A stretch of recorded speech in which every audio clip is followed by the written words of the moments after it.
Hello and good morning, everyone. Just let me know if I'm audible.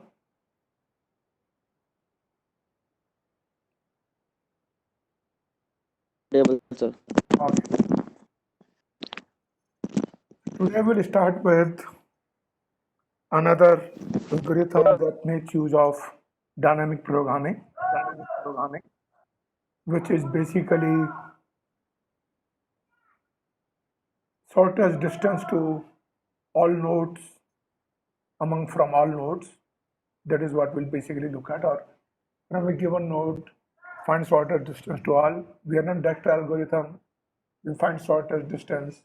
Now we look at reachability from each node to each other, and that is what we look at. So there are two algorithms. One is Warsahl's, other is Floyd. Warsahl is primarily that looks at only reachability, whereas Floyd would give you the actual distance. So both essentially are very similar. Actually, the minor difference, how do you compute? Warsahl computes only reachability part, where Floyd's compute the distance part. There is a one step change in both the algorithm, otherwise both are more or less the same algorithm. So this is from Levitin section 8.2. Look at those. Primarily, when you look at reachability, we are essentially saying a transitive closure. Transitive closure means if from A I can reach B, and from B I can reach C, and from C I can reach D, then means I can from A I can reach C, from A I can reach D, from B I can reach D as well. And that is what we basically mean by transitive closure. So from A we can reach B, and B we can reach C. That means from A we can reach C. Vice versa may not be true. But forward path, so this is what reachability is, and that is what primarily a transitive closure is. So essentially we basically look at from each node in the graph, can we reach other nodes? And that is what we define by what is called transitive closure. So if we look at the graph, there's a graph of four nodes, 1, 2, 3, and 4. Though normally we'll assume that node is reachable from itself, but in this case, we'll make it very explicit. Unless we are very explicit, we say you're not reachable from outside. So like if you look at transitive closure from here, 2 can reach 1, 1 can reach 3, that means 2 can reach 3. 4 can reach 2, 2 can reach 1, that means 4 can reach 1. And 2 can reach 4, 2 can reach 4, 4 can reach 2, that means 2 can reach itself. And similarly, because 4 can reach 2, 2 can reach 4, that means 4 can reach itself. And that essentially, and again you look at 4 can reach 2, 2 can reach 1, 1 can reach 3, that means 4 can reach 3 as well. And that is what primarily a transitive closure is. So in a graph, that is what will basically show. And you look at, so if for transitive closure, we're mostly going to use adjacency matrix. And even this graph, 1 can reach 3. So you see this 1 can reach 3. This indicates rows, and this is columns.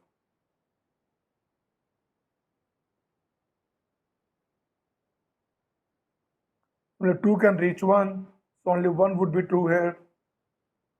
2 can reach 1 and 2 can reach 4. We see 2, 1 and 2, 4.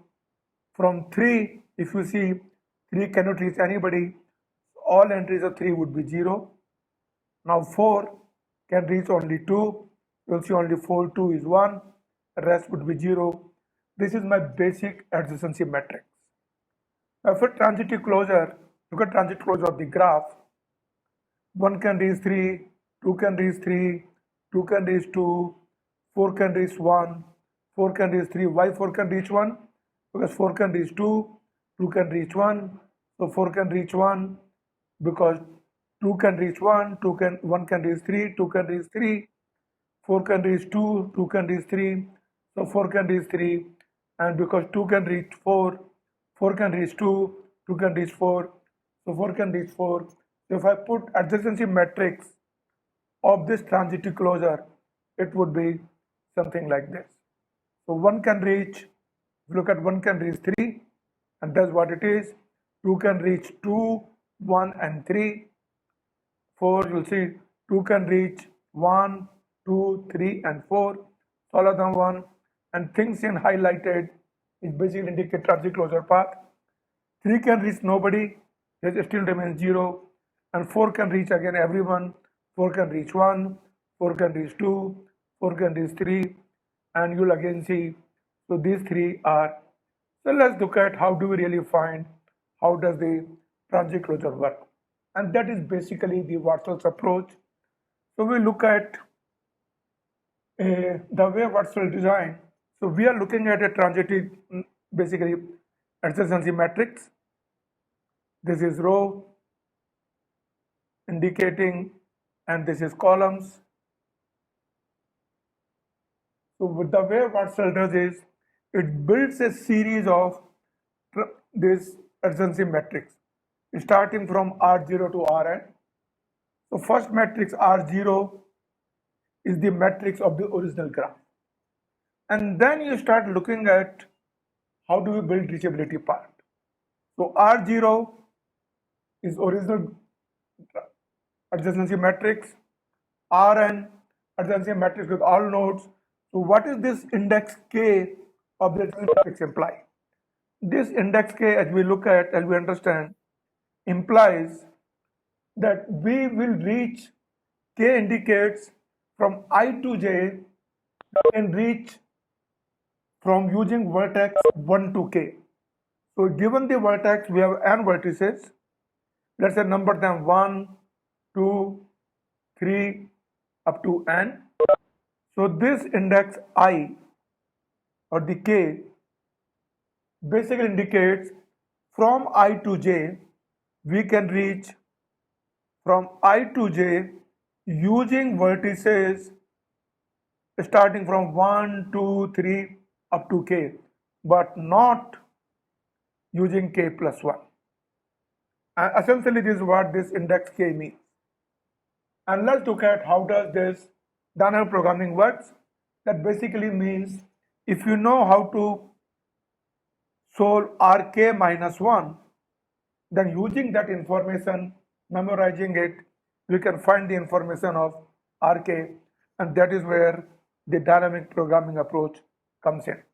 So essentially what it says is, in a transitive closure, Rk meaning from I to J, we can reach, from I we can reach J using vertices 1, 2 up to K. And there are two possibilities. One is that it was reachable from vertices 1 to K minus 1. And it is reachable from 1 to K minus 1. And then we could reach otherwise. So primarily, when we say Rk I comma J is 1, that means from I to J, from I we can reach J. That's why the value is 1. And using only first K vertices 1 to K, and that is what the matrix Rk means. That's that R0 means original adjacency matrix, and Rn means from I to J we can reach using all the n vertices, and that gives me a full transitive closure. And we look at how does that algorithm basically works. So look what we really do. We're trying to determine for each pair of ij reachability. So we'll have one outer loop from I is 1 to n, from j is 1 to n, because you are looking from each vertex to each vertex. And we're trying to look at intermediate vertices on kth iteration, only 1 to k vertices. And that is the key part of it. And that's how we build up on this part. So essentially we are saying matrix entry Rkij, that is kth matrix ij would be 1, provided either it was 1 before, if I to j is reachable using vertices number 1 to k minus 1, if it's reachable 1 to k minus 1, then it is certainly reachable using 1 to vertices k. So if it already was 1, that means reachable in k. So Rkij is set to 1 equal to this if this is already true, or and therefore basically indicates that it was already reachable using up to 1 to k vertices k minus 1, so set it 1. Or we look at that I had a path to vertex k using vertices 1 to k minus 1, and k has a path to j using vertices 1 to k minus 1. So either there was a path from I to j using vertices 1 to k minus 1, so Rk would be equal to this, or if there is no path from I to j using vertices k minus 1, then if there is a path from I to k, vertex k, using vertices 1 to k minus 1, and there is a path from vertex k to j using vertices of 1 to k minus 1, that means there will be a path from vertex I to j using vertex k, and that is essentially what this graph basically says. So we will have path from I to k, and then a path from k to j, and hence, so this would be 1, either it was 1 before, or we have a, in the pivot adjacency matrix, use up to 1 k minus 1 vertices, I to k and k to j was 1, and we set it to 1, and that is essentially what basically Warsal algorithm is. So each stage we are using pivot adjacency matrix to build new one, and once we build our matrix Rn for each node, that means we have defined a path from each vertex to each vertex, and that is what the Warsal algorithm is. So how do we generate? We basically say Rkij is either Rk minus 1 ij or Rk minus 1 I to k, that means there is a path from I to k using first k minus 1 vertices, and this and is important, and there is a path from k to j using first k minus 1 vertices. That is what basically doing an operation, and that essentially will basically say. So either you have element I to j in k minus 1, or row I and column j in k minus 1. So you have a I row, ith row and column k is 1, and kth row and jth column is 1, then we can say Rk 1j would be 1, and essentially because we are depending upon previously generated matrix Rk minus 1, that is where we say use of dynamic programming, because we are using previous information computed, making use of it. So we'll look at the algorithm, we'll look at the example there. In this case, when you start, this is my original R0 matrix, the original adjacency matrix, 1, 2, 3, I have one entry. This is 1, 2, 3, this is 1, 2, 3, 4, 1, 2, so 1, 2, 3, and you look at 2 to 1, 2 to 4, 4 to 2, 3, there is no entry. Now how do we build R1? When we build R10, R1 would indicate for each node, can we reach using vertex from 1 to 1? That means we look at from 2 to 1, we can reach 2 to 1. So look at 2 to 1, we can reach, and 1 to 3, we can reach. That means we can reach 2 to 3. And that essentially what will basically show here. This is 2 to 3.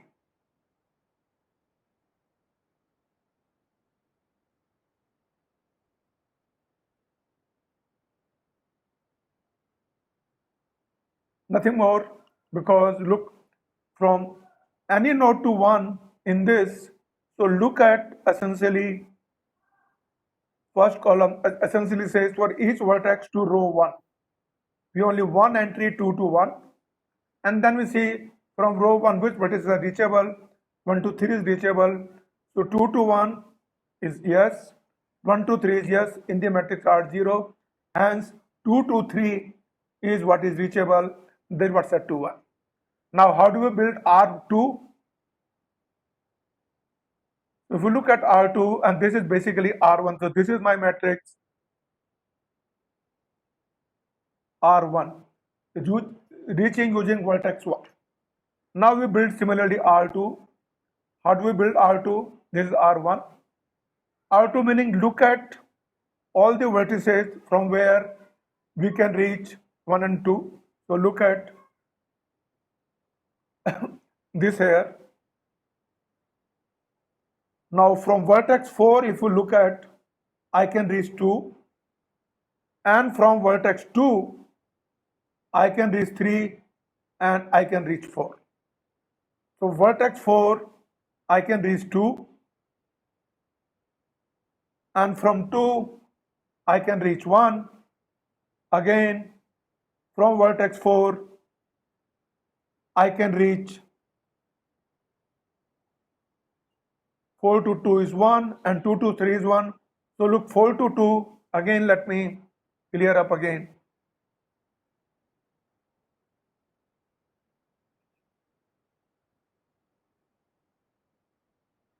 4 to 2 is 1 and 2 to 1 is 1. That means 4 to 1 should be true, and that is what you get 4 to 1. Again 4 to 2 is 1, 4 to 2 is 1, 2 to 3 is 1. That means 4 to 3 should be 1. That's what we would see. 4 to 3 is 1. Again 4 to 2 is 1, 2 to 4 is 1. So you should say 4 to 4 1, and that is what we'll basically see. And that means this matrix R2 says reachability using vertex from 1 to 2. Same way we can build up, and this is what adjacency matrix will look like. So you see new entries from previously are this and this. We draw 3 edges, 1, 2, and these 3 edges. Same way we continue and build up matrix R3. If you look at R3, from 3, if you look at, when you look at this from row 3, we cannot reach anybody. So even though we could reach from 2 to 3, even though we could reach 2 to 3 and 1 to 3, but from 3 we cannot reach anybody. So R3 would remain same as R2. R3 would remain same as R2, and there would be no change. And now we look at R4, that means 1 to 4. So how can we reach? From 4, look at, from 4 I can reach. So look at from this column,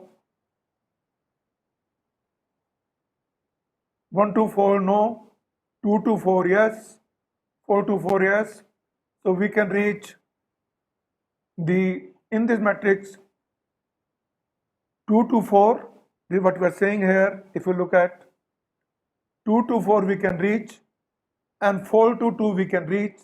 That means 2 to 2 we should be able to reach, and that's what we basically see, 2 to 2, and we'll draw this. And rest everything, there's nothing else, and we got our matrix. So look at the algorithm. Primarily the algorithm would work like, start from case 1 to n, because we want to work from vertex, including first vertex 1 vertex 2, up to 1 to k, 1 to n. So this indicating vertex 1 to k, this indicates my matrix Rk. So 1 to n, and R0 already have the original adjacency matrix. And then we do from each ij pair. I is 1 to n and j is 1 to n. So look at, I am running 3 loops. That means these loops are run n cube times. And look at what we are doing. We say Rkij is equal to Rkij minus 1, or if this is not 1, then we would say Rki to k and k to j, doing AND operation, because this bit is 1, this bit is 1, then this bit becomes 1. And that primarily is the Warshall's algorithm. And so look at my time complexity. I am running 3 outer loops n times, n times, n times. So my time complexity is order n cube. Now what is my space complexity? Each time, so let's look at my space complexity.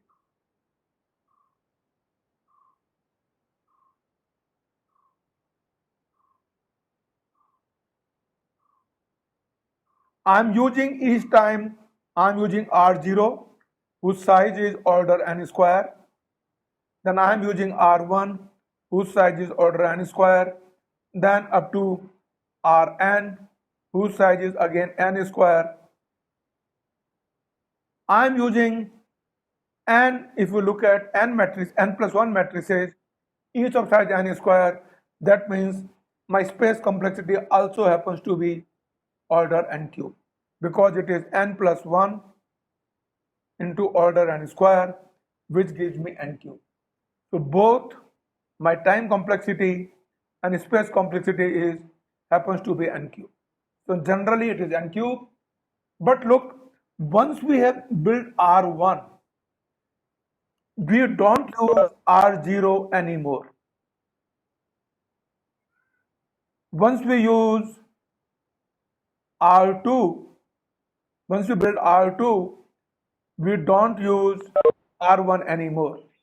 That means we can always maintain 2 matrices, current and the previous.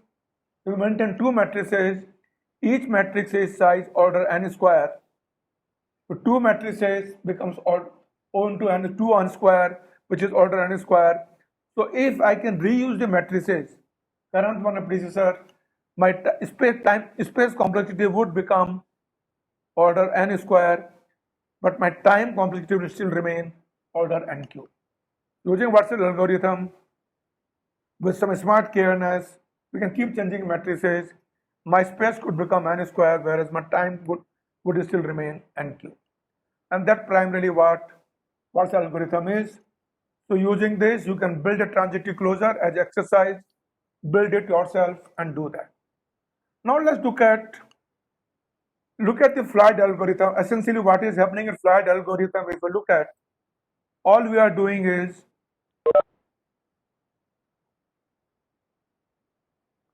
we are updating RK here. If you look at, either it is this or it is this bit plus this bit. If I need to change to compute the actual distance, all I need to do is take this value, and sum them up.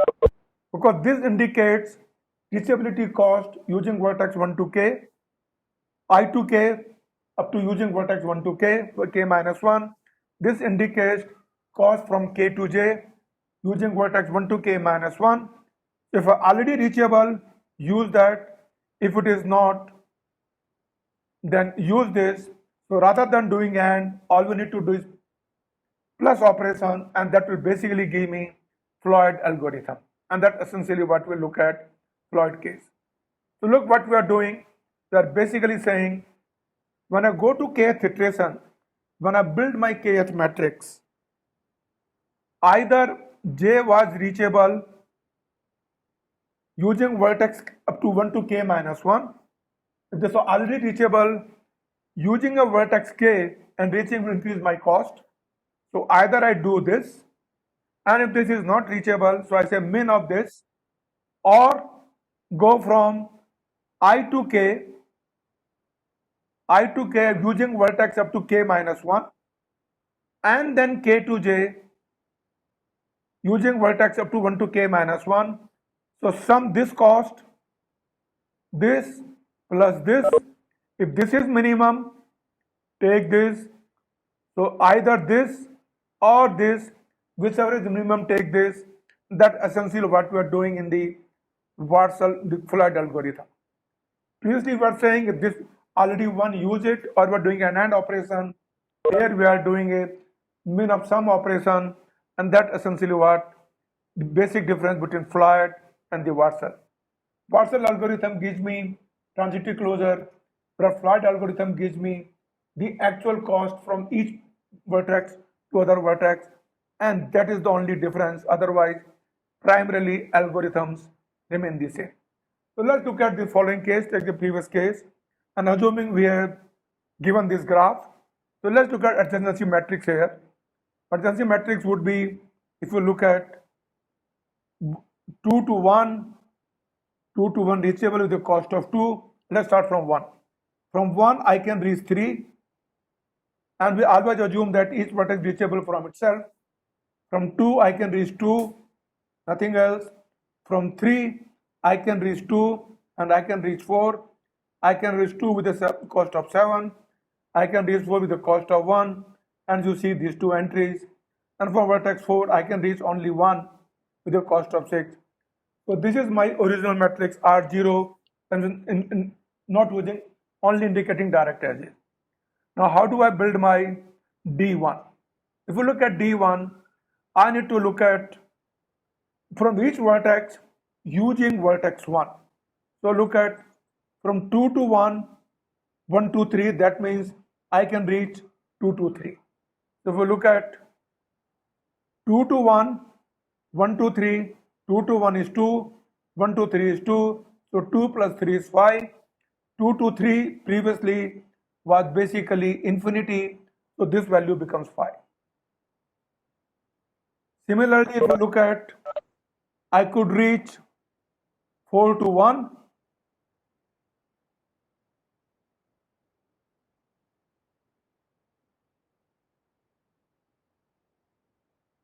I could reach 4 to 1 and 1 to 3. So 4 to 3 becomes, this cost is 6 plus 3. Previously 4 to 3 is infinity. Now 4 to 3 becomes 9, and that is my D1 matrix. So I get this entry and this entry. This is my D1. Same way I can build D2. Now look at D2. We basically look at whom I can reach 2. So from 3, if you look at, from 3 I can reach 2. From 3 I can reach 2 with a cost of 7. And so look at what we can really do. So 3 to 2 I can reach this 3 to 2 and 2 to 1. That means 3 to 1 should become 9. 3 to 1, if you look at 3 to 1 is, this is 3, this is 1. So this becomes 9. And 3 to 1 so far as of now, 3 to 1 is, this is 3 to 1 is infinity. But using D1 matrix, I can go 3 to 2 and 2 to 1. So cost becomes 7 plus 2, it becomes 9. And that is what will basically, this becomes 9. And that's the only thing that happens, and we got this value now. Now we look at how do we build D3. To build up D3, look at how can I reach using vertex 1 to 3. So once we have, now we don't need these matrices anymore because we already have D2. Using D2, we need to build D3. So look at what happened D3. We need to go up to 1 to 3. This is 1 to 3 reachable, 2 to 3 is reachable, and 4 to 3 is reachable. So 1 to 3 and 3 to 2 is 10. And so that means, look at 1 to 3, 1 to 3, 3 to 2 is reachable. This becomes cost of 10. That means 1 to 2 is 10. So 1 to 2 was so far. If you look at infinity, this would become 10. Same way, 2 to 3 is 5. 3 to 4 is 6. 2 to 3, 2 to 3 is like this, is 5. And 3 to 4 is 1. So that means 2 to 4 becomes 6. And that is what I get, 2 to 4 becomes 6. Similarly, 4 to 3, 4 to 3 is 9. And 3 to 2 is 7. So this becomes 9 plus, so 4 to 3, so 4 to 3 is 9, and 3 to 2 is 7, so 9 plus 7, 16. Previously my 4 to 2 here, if you look at 4 to 2 is infinity, so we change all these values, and my new matrix basically becomes this. So I got all the new values, this, and I basically get this 2 to 4.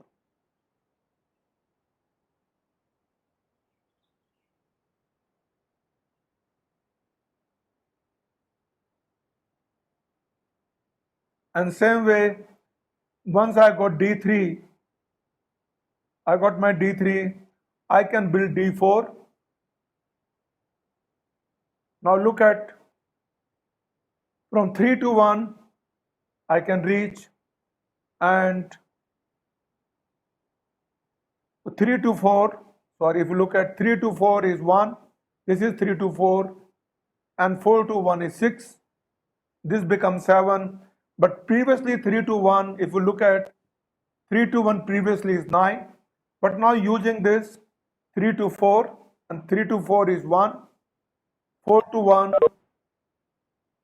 is 6, so 1 plus 6 is 7, where the previous cost is 9, so that means this minimum, I'll take this minimum and update this, and so my D4 basically becomes, this 9 will become 7, and this is what I'm trying to basically show here.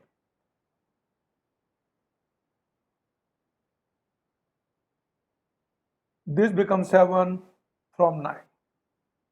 And this is why we took a minimum distance, and this is basically what is Floyd algorithm. So if we were to write my Floyd algorithm, we again do for outer loop K, that we're using vertex 1, vertex 2, up to vertex n. Then for each vertex, I21 and J21, we need to find shortest distance from each pair. And then we basically say, if the new sum I2K and DK2J is less than Dij, that means the new value, then update Dij is equal to Dik plus Dkj.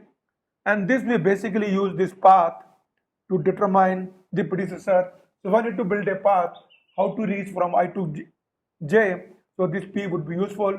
But if we're looking at only the cost, then we don't need this. So this is only need if you want to build a path. If you just want to know the distance, then this is not needed. Only this what we need to do. And if we look at in Warshall algorithm, we're just setting a bit. Here we are adding and finding a minimum. This bit tells me minimum. And again, if you look at time complexity, since I have a 3 outer loop, this goes n times, this goes n times, this goes n times. So my time complexity is n cube. Now again, I can build n matrices, or I can do in place update. So my space complexity will be order n square, because I can keep using same matrix. I'm updating it in place, and that should be fine. So this is basically Floyd and Warshall algorithm. I would recommend you to carry out the exercise yourself. Once you carry out the exercise for this diagram, you'll become more clearer, build the case, and you should be done. So find all pair shortest path. Now look at in this case, my Dijkstra algorithm, when we are dealing with for single source to all the destinations, we said the limitation is we cannot have negative edges. Here even negative edges, as long as there are no negative cycles, this Floyd algorithm would work. So you can work out making, as long as if there is no cycle, let's say if this cost basically becomes, let's say -2, it would be fine. But if this cost becomes little more, then we might have a cycle. If I make this cost, let's say here, if I make this cost as -6, look at this cost as -6, then I can keep doing it, may keep getting reduced. If a negative cycle, then there is no end to it. But if there is no negative cycle, the Floyd algorithm works. So summarily what we discussed, we started with transitive closure, and then we defined Warshall algorithm, which is basically to check reachability part, whether A is reachable to B, Then we looked at Floyd algorithm where we're actually looking at actual distance. And if you want to trace the path, we can then keep the predecessor, or if you want only the minimum distance, then we can just keep the matrix update. And we saw that time complexity is order n cube. Space complexity was order n cube if I look at all the n matrices, but if I were to reuse the matrices, the space complexity becomes n square, but time complexity still remains order n cube. Same is to a Floyd algorithm. My time complexity is order n cube. My space complexity is order n square. That's what we have for today. And I would again recommend you to please work out the exercise, because once you work out the exercise, work with positive weights, work with negative weights, work even with negative weight with have a negative cycle, and then see things will not work. You can detect, and that is what also do in lab program. I'm done for today. If any questions, please feel free to ask. It should be fine. If you have any questions, let me know. Otherwise, I'm done for today. And tomorrow we'll discuss the what is called optimal binary search tree. That will be a little complicated. I'll send you a slide by lunchtime and recommend you to go through, understand, try to understand a bit. That will be easy for you to understand tomorrow. If any questions, please feel free to ask. If not, I'm done for today. Thank you.